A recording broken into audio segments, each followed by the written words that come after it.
Well, hello there. Welcome back to the garden.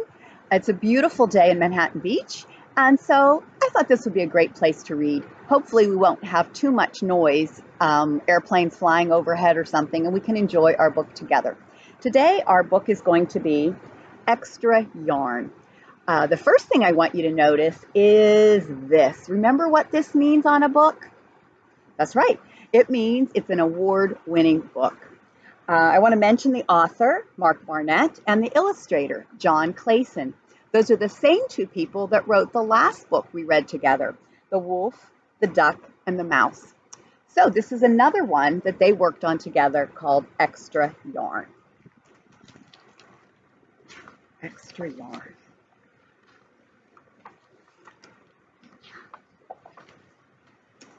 On a cold afternoon in a cold little town, where everywhere you looked was either the white of snow or the black soot from chimneys, Annabelle found a box filled with yarn of every color. So she went home and knit herself a sweater. And when Annabelle was done, she had some extra yarn. So she knit a sweater for Mars too, but there was still extra yarn. And when Annabelle and Mars went for a walk, Nate pointed and laughed and said, "You two look ridiculous." "You're just jealous," said Annabelle. "No, I'm not," said Nate. But it turned out he was. And even after she'd made a sweater for Nate and his dog, and for herself and for Mars, she still had extra yarn. At school, Annabelle's classmates could not stop talking about her sweater. "Quiet!" shouted Mr. Norman. "Quiet, everyone! Annabelle, that sweater of yours is a terrible distraction. I cannot teach with everyone turning around to look at you." "Then I'll knit one for everyone," Annabelle said, "so they won't have to turn around." "Impossible," said Mr. Norman. "You can't." But it turned out she could. And she did, even for Mr. Norman. And when she was done, Annabelle still had extra yarn. So she knit sweaters for her mom and dad, and for Mr. Pendleton, and Mrs. Pendleton, and for Dr. Palmer, and for little Louise. She made sweaters for everyone, except Mr. Crabtree, who never wore sweaters, or even pants, and who would stand in his shorts with the snow up to his knees. "No sweater for me, thanks," said Mr. Crabtree. So she made Mr. Crabtree a hat. And even then, Annabelle still had extra yarn. She made sweaters for all the dogs and all the cats, and for other animals too. Soon, people thought, soon Annabelle will run out of yarn. But it turned out she didn't. So Annabelle made sweaters for things that didn't even wear sweaters. The mailbox, the birdhouse, even a regular house. Things began to change in that little town. Wow, it's very colorful now, isn't it?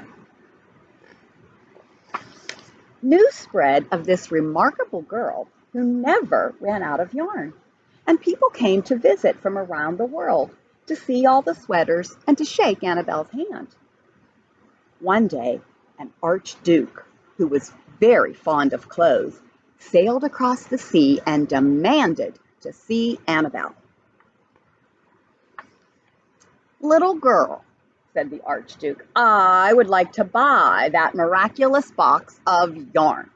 I am willing to offer you $1 million. "No, thank you," said Annabelle, who was knitting a sweater for a pickup truck. The Archduke's mustache twitched.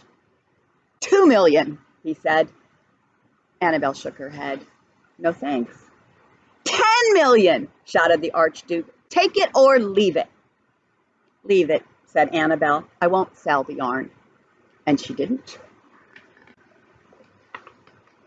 So that night, the Archduke hired 3 robbers to break into Annabelle's house, and they stole the box and took it to the Archduke, who set off across the snow and sailed over the sea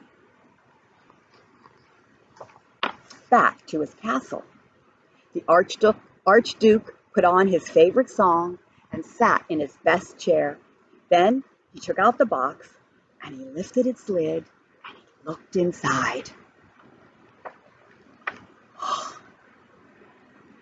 His mustache quivered, it shivered, it trembled. The Archduke hurled the box out of the window and shouted, "Little girl, I curse you with my family's curse. You will never be happy again."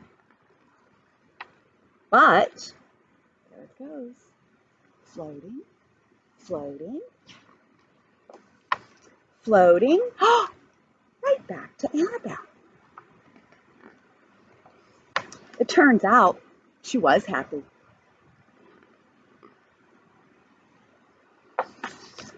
The end.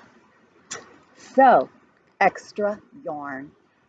Why do you think when the Archduke stole the box, it was empty? And when Annabelle had the box, it was never empty?